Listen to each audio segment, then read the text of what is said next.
Una de las clasificaciones es disfagia a sólidos o disfagia a líquidos, de acuerdo a la sintomatología que produzcan los alimentos en forma líquida o en forma sólida. Esa es una. Pero si vamos a la etiología, tenemos que hablar anatomía. Se clasifican en dos tipos de disfagia según la anatomía: orofaringia y esofágica. Dentro de las orofaringias tenemos varias enfermedades, por ejemplo, neuromusculares, trastornos motores, defectos estructurales, tenemos neoplasias y demás. Y dentro de las esofágicas lo mismo, tenemos esto. Y dentro de las lesiones estructurales tenemos las que obstruyen el esófago, tapan el esófago, lo comprimen. Esas pueden ser intrínsecas dentro del esófago o extrínsecas por fuera del esófago. Para los compañeros que han ido a práctica, esta mañana teníamos un paciente con tumor mediastinal, que ni siquiera puede respirar, ¿no? ¿Ni siquiera? No puede, ¿no? No puede. Pero Juan José, el niño, puede, no puede. Entonces, ¿por qué? Porque tiene un tumor mediastinal. Y ese paciente, ¿por qué se le ha colocado una ileostomía? Para que se alimente por ahí. Pero lamentablemente el paciente, como es jovencito, no le gusta esas cosas. Y la mamá tiene la característica de tener medicina, de saber medicina tradicional, y obviamente quiere dejar de lado nuestra medicina. Ese tumor mediastinal está creciendo y está comprimiendo lo que es el esófago, ¿no? Voy a tratar de traer esas imágenes, vamos a buscar ya las tomografías para ver cómo está obstruyendo ese esófago, ese tumor mediastinal. Y ese muchacho tiene disfagia, de hecho. Por más que diga, yo puedo comer por la boca, yo puedo digerir, no hay problema, está con disfagia, ¿no? Porque ni siquiera puede deglutir alimentos como la piña, por ejemplo, ¿no? Ya eso le causa molestia. En cambio los líquidos todavía sí toleran, en cambio los sólidos ya le cuesta más. Entonces una de las causas de disfagia esofágica es eso. Entonces ya conociendo esto, ustedes están yendo a la práctica, mañana preguntarán: ¿puedes comer? ¿No se tranca? ¿No sientes dolor en el pecho después de comer? ¿No sientes que tienes náuseas? ¿No sientes que el alimento se ha atorado ahí adentro de tu pecho o en tu garganta? Entonces, para preguntar si tiene o no una sintomatología de una disfagia, ¿no? Entonces, eso es lo que van a averiguar ustedes y tienen que evolucionar, dicen, ¿no?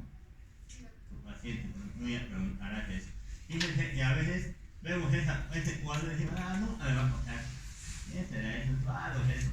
Pero fíjense que un tumor extrínseco mediastinal está produciendo una disfagia de causa esofágica en un paciente. Y tenemos esto. Y también conocemos esto, la calasia, ¿no? Con trastornos motores del esófago, donde el esófago no funciona adecuadamente, no tiene ese peristaltismo y no puede trasladar el alimento hacia el estómago. Entonces esto también es común, ¿no? Igual es común, se va dando en los pacientes. Las enfermedades inmunológicas, esclerodermia y demás, también se produce, ¿no? Entonces, ese cuadrito parece mucho, y solo hay que aprender uno, pero cada una de estas enfermedades puede producir disfagia del paciente. A la inversa, ustedes pueden descubrir un tumor mediastinal solo con ver las causas de la disfagia. O, a la inversa también, tenemos un paciente con tumor mediastinal y ya sé que eso puede producir una compresión extrínseca del esófago, ¿no? Entonces, fíjense cómo vamos aplicando, y esto va a las 2 días que van a practicar, cómo se va aplicando esta situación en los pacientes, ¿no? Ya vamos ahí añadiendo algo más. Una de las causas importantes de morbo y mortalidad en el adulto mayor, sobre todo, son los accidentes cerebrovasculares, ¿no? Las famosas embolias, que dicen las famosas ictus que van hablando, en el cual un coágulo, un trombo embolo en realidad se dirige a lo que es el sistema circulatorio del cerebro, obstruye un vaso y esa zona que debería irrigarse por ese vaso sanguíneo no es irrigada. Entonces se produce el accidente cerebrovascular y eso va a conllevar que la paciente o el paciente no pueda movilizar y tenga deficiencias motoras. Una de esas deficiencias motoras puede ser no poder deglutir. Entonces ahí tenemos una causa de disfagia. Y esta es otra causa de disfagia. Esto no debería haber. Normalmente debería estar así, como esta imagen, lo que es el esófago. Así. Pero fíjense que cada vez que vamos viendo más allá, se va formando como una bolsita de globo, una bolsita, perdón, ahí. Y esto es un divertículo, que también conlleva a lo que es una, aquí tienen divertículos, conlleva a una disfagia. ¿Por qué? Porque ahí en esa zona, en esa bolsita, se va a acumular lo que es el alimento y no va a pasar adentro con facilidad. Obviamente después vas comiendo, va pasando, va saliendo. ¿Qué puede tener el paciente?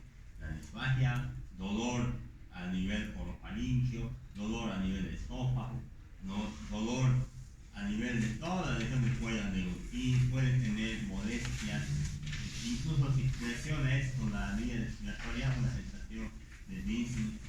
Si se acumula alimento ahí, el alimento puede empezar a fermentarse y el paciente puede tener halitosis, mal aliento, ¿no? Halitosis. Entonces, ese divertículo siempre es importante analizarlo porque puede conllevar muchas complicaciones incluso de infección. Si tienen un paciente que tiene disfagia, tenemos pasos. El primer paso, primero ver si esa disfagia es orofaringea o esofágica. Y el segundo paso es saber si esa disfagia es motora, que es cuestión de la cabeza, o mecánica, localizada en esa zona de la región torácica. Para eso, en su libro hay varias preguntas que les pueden servir a ustedes. Una de ellas, ¿qué tipo de alimentos producen los síntomas de disfagia? ¿Sólidos, líquidos o agua? Si el paciente les dice sólidos, manzana, papa, todo duro, eso se va a relacionar con una disfagia mecánica, ¿no? Pero si les dije líquido y sólido, o solamente líquido y más, trastornos motores. El problema puede estar a nivel neuromuscular o en la cabeza.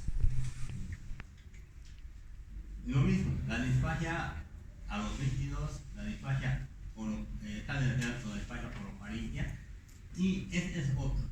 Una de las preguntas que pueden hacer es: la dificultad es al inicio de la deglución, cuando están queriendo tragar, o es después de haber deglucido el alimento. Si hablamos de anatomía, al inicio de la deglución se habla de una disfagia orofaringea. Pero si es tragas de alimento, pero después de donde sientes una manzana y trancada, no puedes ingerir ni nada, es una disfagia esofágica, ¿no? Entonces, si se dan cuenta, hay preguntas que ustedes pueden hallar en su libro y que muchas de las veces esa les puede ayudar a delimitar pacientes, porque cuando les llega un paciente, como esta mañana les ha llegado a sus compañeros, no va a llegar, pues doctor, tengo un tumor mediastinal que me está produciendo disfagia esofágica. Va a venir por la disfagia, ¿no? Doctor, no puedo tragar mis alimentos, no puedo tragar saliva, no puedo tragar comida. Entonces ustedes ya tienen que empezar a hacer maquinar la cabeza y decir, esto es disfagia. ¿Cuáles son las causas de la disfagia? Esta o esta. Entonces iremos haciendo preguntas para determinar si es orofaringea o es esofágica. Segundo, determinaré si es una disfagia motora o es una disfagia mecánica. Entonces, ya de esa manera ir aplicando los estudios. Si es una mecánica y es pensando en un problema neuromuscular, tendré que hacer una tomografía, tendré que analizar bien la parte neuromuscular del paciente. Entonces, ya tenemos ahí datos. Para eso también les sirven los algoritmos. Ya les he dicho, las preguntas les sirven, los algoritmos les sirven. Si tenemos disfagia, ¿es al inicial o lo parí? Ya. Pero si el alimento es después de la deglución, pensamos en una disfagia esofágica. ¿Esa disfagia esofágica es con sólidos? Sí. Entonces pensamos en una obstrucción mecánica anatómica. Puede ser intermitente o progresiva. Si es intermitente, anillo esofágico de Chasky, ejemplo, ¿no? Si es progresiva, una pirosis crónica. La pirosis, por ejemplo, es por el reflujo gastroesofágico continuamente que se va dando, ¿no? A veces nuestro esfínter esofágico inferior no tiene la capacidad suficiente de detener el ácido del estómago. Entonces, cuando ustedes se echan sin almohada, el jugo gástrico, ¿a dónde va a ir? Hacia la parte esofágica, y eso puede en pequeñas cantidades ir a la orofaringe. Ese es el reflujo gastroesofágico o la cirrosis gastroesofágica, ¿no? Una cirrosis retroesternal, ¿no? Y eso puede ser crónico. Estos pacientes llegan a tener todo tipo de tosiendo y piensan que es la faringe, bacterias, alergias, y muchas veces es un problema gástrico, ¿no? Entonces, hasta eso hay que tener en cuenta, pero también esa cirrosis crónica puede alterar la histología del esófago y producir un esófago de valle y estenosis peritoneal, ¿no? Se ha perdido peso, no, hay que siempre pensar en una enfermedad infecciosa o una neoplasia infecciosa crónica como el VIH. Disfagia a sólidos y disfagia a líquidos, ¿no? Entonces ahí tienen otro tipo de algoritmo por este lado para pensar incluso en una alasia. Entonces fíjense que hay formas de llegar a su diagnóstico, formas de decir, tiene esto el paciente, pero eso es que ustedes vayan leyendo y aplicando estos algoritmos en el paciente, ¿no? Uno de los estudios que se puede realizar es la ingesta del contraste de varios. O sea, es como una leche que tú vas ingiriendo, como yeso más o menos, que tú ingieres. Ese es el contraste de varios, ¿no? Y eso, mediante fluoroscopía o radiografía, se puede ver, ¿no? Han oído hablar de ese arco en seno, desde el hospital Lajastambo, una pelea entre el alcalde y un periodista que han debido ir. Yo creo que todos los médicos, cuando iban a la Argentina, decían: 3 médicos eran buenos, los 3 respondían todos, los 3 tenían clara traumatología, pero los 3, y al único médico que era un boliviano, los 3 respondían bien, pero había un médico que tenía que entrar solamente uno, y el docente, la forma de calificar fue esta, ¿no? Y esa fue su anécdota de ese doctor, que todo el mundo lo cuenta, e incluso sus compañeros dicen que sí era verdad, el médico que estaba tomando examen a los 3 postulantes a especialidad, le ha dicho, ya que los 3 tienen la capacidad médica y están preparados en teoría, quiero ver su capacidad aparte de ser médico. El médico tiene que estar preparado en todo. Y después de la pregunta, ¿cuál es la noticia que han leído en el periódico de esta mañana? Y con esa pregunta el boliviano había leído el periódico de la mañana y con eso había entrado, ¿no? Parece una anécdota chistosa, ¿no? ¿Sí? Pero todos los compañeros lo mencionan, o sea, dicen: sí, gracias a un periódico sentado, el médico lo tiene guardado, su periódico ahí está leído en la mañana, por eso había estado en residencia, en la especialidad y así. Ahora es más fácil estar todo, pero por lo menos así, un médico tiene que conocer incluso las noticias actuales y demás, ¿no? De salud, ¿no? Para contrarrestar. Y ese arco en C que habla es una especie de, es igual con una forma de C que emite rayos X, y eso sirve para ver contrastes. Es similar a esto. Esa es una persona que está la boca. Lo que está de negro es el contraste. Está deglutiendo el contraste. Fíjense, en este lado está sano. Va a deglutir y todo el contraste ingresa al estómago. Todo y va hasta abajo. Fíjense, en este lado es patológico. Todo el contraste ahí está entrando, pero no pasa todo. Fíjense, se ha quedado ahí, como una especie de bolsita. ¿Qué enfermedad podría tratarse de eso? Un divertículo, ¿no? Un divertículo a ese nivel, un divertículo de Senkel y demás. Y eso está produciendo la disfagia. Fíjense que si yo voy dirigiendo adecuadamente los estudios, con un examen de varios, ya simplemente puedo diagnosticar y eso es operable y ya. No dependiendo de la estructura que está comprometida. Se opera y ya está. Por ese paciente, si no se operaba, ahí puede conllevar a perforación, a infecciones y a mayor disfagia y demás, ¿no? Entonces, ese estudio, por ejemplo, fíjense, esa es una fluoroscopía incluso, ¿no? O unos rayos X. Y el arco en C es similar, lo que hablaban en esa pelea entre el alcalde y los concejales, ¿no? Es similar el arco en C. Ponen el arco en C en una cirugía ya, no prenden el arco en C, ponen contraste, ejemplo, a la vía lineal para ver si hay líquidos obstruyendo, y así de la misma manera se ve en el arco en C. Obviamente todo ese tiempo está emitiendo radiación, tiene que ser lo más rápido posible, ¿no? Y para eso enviamos siempre a los alumnos para que estén agarrando al paciente o algo así, para que se instalen ellos y no nosotros, ¿no? Cuando ustedes sean maestros, igual van a enviar a sus alumnos que se instalen. Recuerden que la irradiación produce neoplasias, produce alteraciones hematológicas, no es nomás esterilidad, no es nomás de irradiar, ¿no? Y lamentablemente los primeros se irradian con los internos alumnos, ¿no? Ahí es se manda. Ya, tienes que agarrar al paciente, agarrar oxígeno, darle a tomar esto. ¿No? Obviamente el paciente se irradia, pero es necesidad, pero el alumno a veces no se cuida. Para eso hay collarines y mandines de plomo para ponerse y proteger los órganos principales del cuerpo, ¿no? El collarín para proteger la tiroides, ¿no? Y el mandín de plomo para proteger los demás órganos del tórax, abdomen y pecho, ¿no? Ahí incluyen los genitales, ¿no? Entonces tengan, eso es un estudio que se puede hacer. El otro puede hacer una endoscopía, pero ya, si endoscopía es para ver hasta abajo, ¿no? Vas a ver eso obviamente, pero tienes más de la posibilidad de ver más abajo. A veces no es necesario hacer mucho procedimiento, vas con un examen radiológico y ya. A veces no quieren hacer endoscopía, no quieren pacientes, porque es feíto hacerse de la endoscopía. Entonces, este es un estudio también que se puede hacer. Imagen nada más. Otro motivo de consulta es la dispepsia, ¿no? Esa dispepsia es catalogada como un dolor o malestar, acuérdense de eso, localizado en el abdomen superior, epigastrio y sobre todo epigastrio, ¿no? Y eso puede ser crónico, recurrente, de más de un mes. En ese momento es un signo, porque el paciente te dice, pero en algún momento puede ser un síntoma que hacemos una unión con el estudio de imágenes, ¿no? O detectar la causa. Entonces, eso conlleva un término muy amplio en la dispepsia. No solamente es un término de dolor abdominal y ya.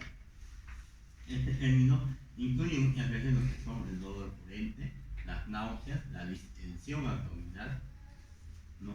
Los eructos, la saciedad precoz, cuando ya no tienes hambre, comes un poquito, ya no tengo hambre, ¿no? Pero no tengo hambre. Entonces, esa es la saciedad precoz en muchos de los pacientes que tienen problemas a nivel intestinal, gástrico sobre todo, ¿no? Entonces, tienen más problemas con la digestión. Igual de la misma manera tenemos causas, motivos, etiología para esa dispepsia. Una es funcional y hepática y no sabemos por qué. Le vamos a dar medicación para ello, pero no sabemos por qué es. Y la segunda tiene una etiología, ¿no? Estructural o bioquímica. Una úlcera, que es una pérdida de sustancia a nivel intestinal o gástrica.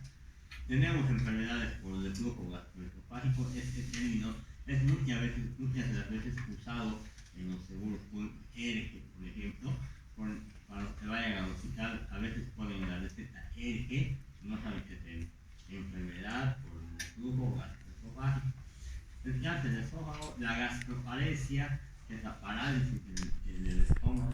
Tenemos las piedritas en la vesícula, litiasis circular, pancreatitis crónica, cáncer de páncreas, mala absorción de hidratos de carbono, mala absorción de otros alimentos como vitaminas, trastornos metabólicos como el tema del calcio, potasio, parásitos y algunos medicamentos como antiinflamatorios no esteroideos, ¿no?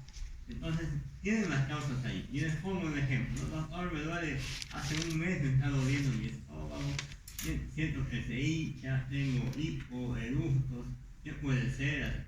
Tú, antes de revisar al paciente, tienes que preguntar, pues, cuál puede ser la etiología, ¿no? Y una etiología frecuente en los mayorcitos, sobre todo, es se toman antiinflamatorios, ¿no? Le duele su rodilla, se toma antiinflamatorios. Le duele su cabeza, aspirina 500 miligramos.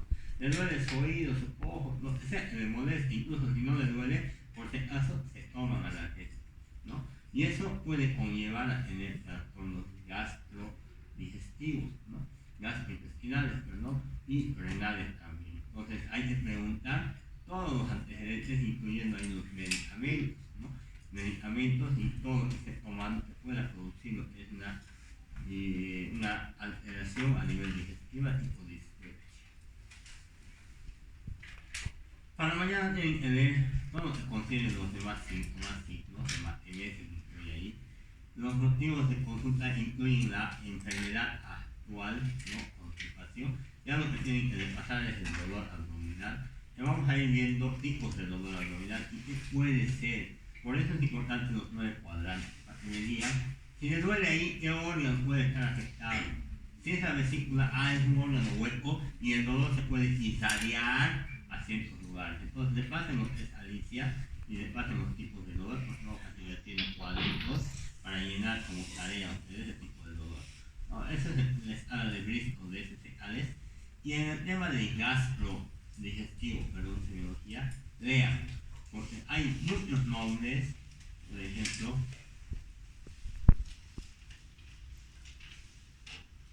Jazmín, una pregunta, ¿dónde se encuentra, o a nivel de la semiología digestiva o la semiología gastrointestinal, hay un signo que se llama el signo de la hermana María Joseph? ¿Dónde se encuentra o qué es? Ese es un ejemplo. Otro, el signo de, a ver, ¿dónde se encuentra el punto doloroso de Lanz?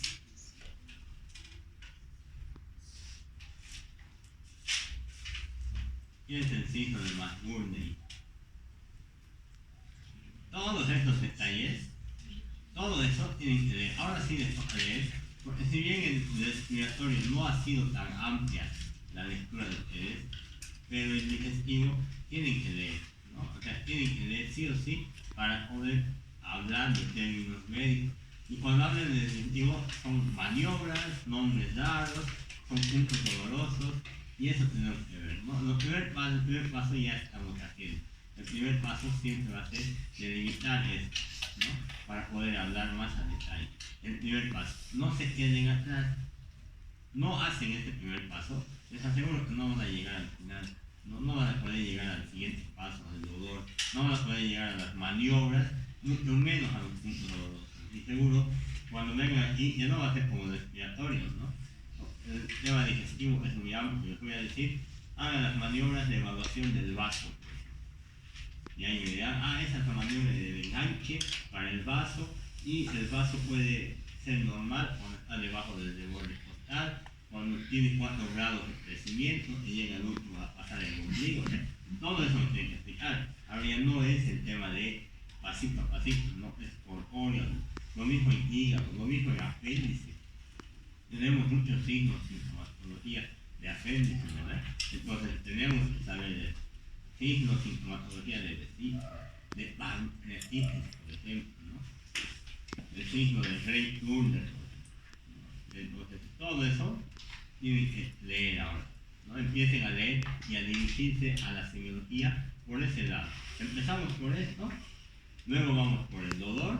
Obviamente ya van a leer lo que son enfermedades para determinar por qué le duele así. Ustedes van a leer colecistitis aguda de la vesícula. El dolor de la colecistitis tiene un EVA de 7 en 10, el tipo cólico, Van a leer pancreatitis. El dolor de la pancreatitis tiene un EVA de 10 en 10, es opresivo cerebral. O sea, ustedes ya tienen que leer las enfermedades para que cuando hablemos y yo les diga, hay un dolor a nivel de triasis de tipo cólico de un EVA de 7 en 10, ¿qué puede ser? Y ustedes me digan, doctor, yo he leído es vesícula, puede ser intestino, puede ser vía biliar. Y yo les voy a decir, no será el riñón de leche, y me van a decir, no, porque el dolor es diferente, el riñón es así, así, así, porque la anatomía no se refleja hacia ese lado. O sea, tienen que manejar eso ustedes, ¿ya? Entonces, ahora es la clase para que ustedes empiecen a leer más a profundidad. Para el día miércoles, después de clases, están obligatoriamente invitados a la marcha por el fuego de ese examen. Después de clases.